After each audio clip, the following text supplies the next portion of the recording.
It's 10:03 a.m. We're coming out of the Titusville harbor, which was an excellent stop, and we're going to head down through the Titusville bridge. He said to bring her on through so we didn't hold up the traffic, so that's exactly what we're doing.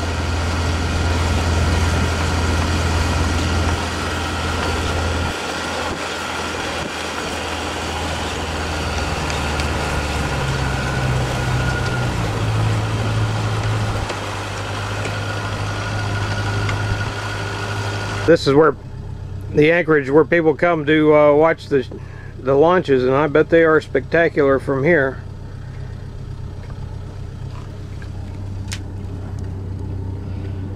We came in a little farther than most. We're in 5 feet of water, and the trout fishing here is phenomenal. What we've got going over here is the NASA Causeway Bridge.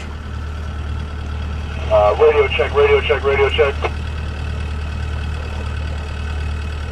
At green lighted 55, we got some power lines coming off of a turbine power plant.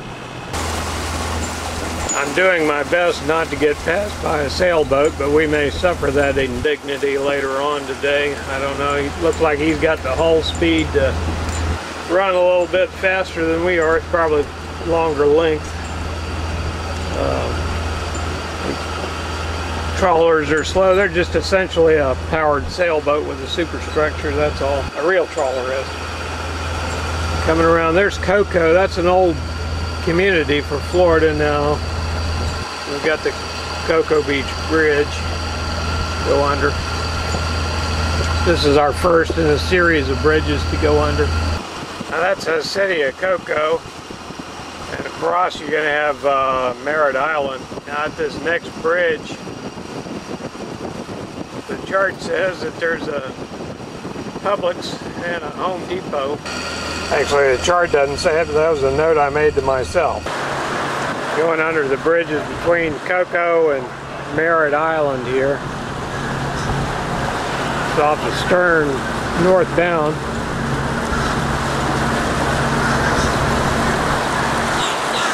And I understand you've got a dock over here you could tie off at if you got fairly shallow draft. Now that would be the Merritt Island side. And swing around. The Cocoa side's got a excellent hardware store, I understand.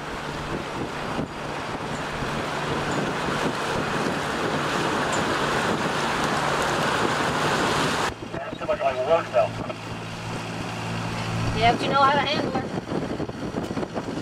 And there we go. It took him 10 miles to do it, but he's slipped past us.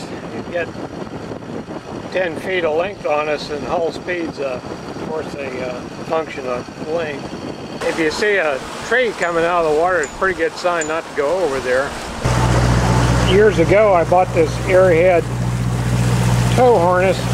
I've even forgot what I originally bought it for, but it's working out great to keep the dinghy track straight.